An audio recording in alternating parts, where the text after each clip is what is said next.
Best Super Cup finals remembered ahead of Chelsea vs Villarreal. As Chelsea prepare to kick off their campaign with European action against Villarreal, the football world is once again blessed with the return of the Super Cup final. For some people, this is nothing more than a glorified Community Shield match on a large scale.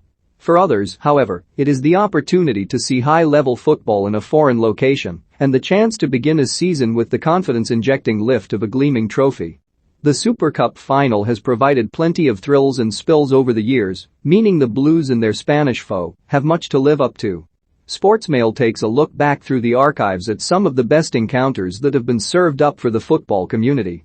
As United started to dominate European football with Sir Alex Ferguson's formidably assembled side, no team on the continent looked like they had the capability of rivaling them. This was the era of Cristiano Ronaldo, Wayne Rooney and Carlos Tevez. United were stocked in every department, and the old guard of Ryan Giggs and Paul Scholes were still very much calling the shots. Except, on this occasion, they weren't. And this came as something as a bitter blow to United's ginger maestro. In an extraordinary Super Cup final, Scholes saw the red card waved in his direction in the dying moments, and United were left red-faced following a 2-1 defeat. A second yellow card for leaping up to block a cross into the area with his hand saw Scholes given his marching orders, as goals from playmaker Danny and Pavel Pogrebnyak secured a 2-1 victory. Defender Nemanja Vidic clawed a goal back for Ferguson's men, but it wasn't to be. The Russians reigned supreme and showed that the Super Cup final is not one to be underestimated. This was perhaps the match that, some years later, resulted in Chelsea hastily signing up Radamel Falcao despite his failed spell at Manchester United. In August 2012, inside Monaco's Stade Louis II, the Colombian tore apart the Blues for the whole world to see and bagged a sublime hat-trick along the way. Nothing could contain Falcao as he went about his business by showing football fans across the globe exactly why he was one of the most coveted marksmen and wanted by all top European clubs. As the confetti cannons boomed at the final whistle, Falcao grabbed a Colombia flag and draped himself in his nation's colors before signaling 3 fingers to the cameras to represent each time he hit the back of the net. After booking their place in the Super Cup showdown following last-gasp victory over Bayern Munich in dramatic fashion, Chelsea looked a shadow of themselves from their famous night inside the Allianz just weeks earlier. A lesson may have been learned from this encounter, as Chelsea hugely underestimated Spanish opposition who they considered beneath them. Making the same mistake against Villarreal would be costly. This was the rematch everybody had been hoping for, and it certainly did not disappoint. Bayern were out for blood after losing the Champions League to Chelsea in their own backyard just a year prior. After going on to win European football's top trophy themselves a season later, they met the Blues who had just lifted the Europa League.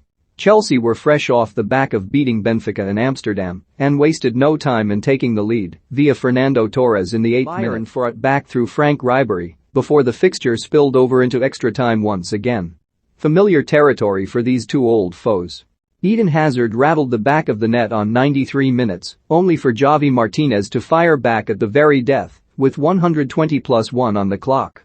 This time Bayern were desperate to set the record straight and took victory in the most tense of circumstances via a penalty shootout. The Germans lived up to their stereotype of being unforgiving from 12 yards, and the Super Cup once again grew in stature. Sometimes when teams from the same nation meet in the Super Cup, a dull affair can follow. The air of a pre-season game can creep upon the fixture, but not on this occasion. Both teams went hell for leather and made clear from the outset they wanted the trophy, come what may. And so, consequently, fans were treated to a 9-goal thriller. Pedro scored a stunning 115th-minute winner for the second time in UEFA Super Cup history to decide an extraordinary Tbilisi tie and give Barcelona a 5th title. Lionel Messi bagged a brace, while Luis Suarez and Rafinha also found the back of the net. Sevilla refused to lie down however, with goals from Ever Banega, Jose Antonio Reyes, Kevin Gamero and Yevhen Konoplyanka giving the Andalusian side and their loyal followers hope. The final was a glorified advert for La Liga, while also showing just how seriously European teams took the Super Cup showpiece. Chelsea sure have had a lot of practice in this prestigious fixture. In 2019 they travelled to the outer reaches of Europe, meeting Premier League rivals Liverpool inside Istanbul's Vodafone Park. With a crackling atmosphere, the Blues matched Jurgen Klopp's Red Machine blow for blow. Olivier Giroud's opener was soon cancelled out by Sadio Mane, who then thought he had won the match with the very last kick of the game. Yet the football gods would throw a curveball into the mix, and a last-gasp and highly controversial penalty saw Jorginho level and send the game into extra time. As the two sides toiled in the humid Turkish night air, the match grew in intensity. Meaty tackles went in and VAR intervened to chalk out goals. In the end, only penalties could separate the sides. It would be goalkeeper Adrian, who had only just arrived at Anfield after signing as a free agent from West Ham, who would be the most unlikely of heroes.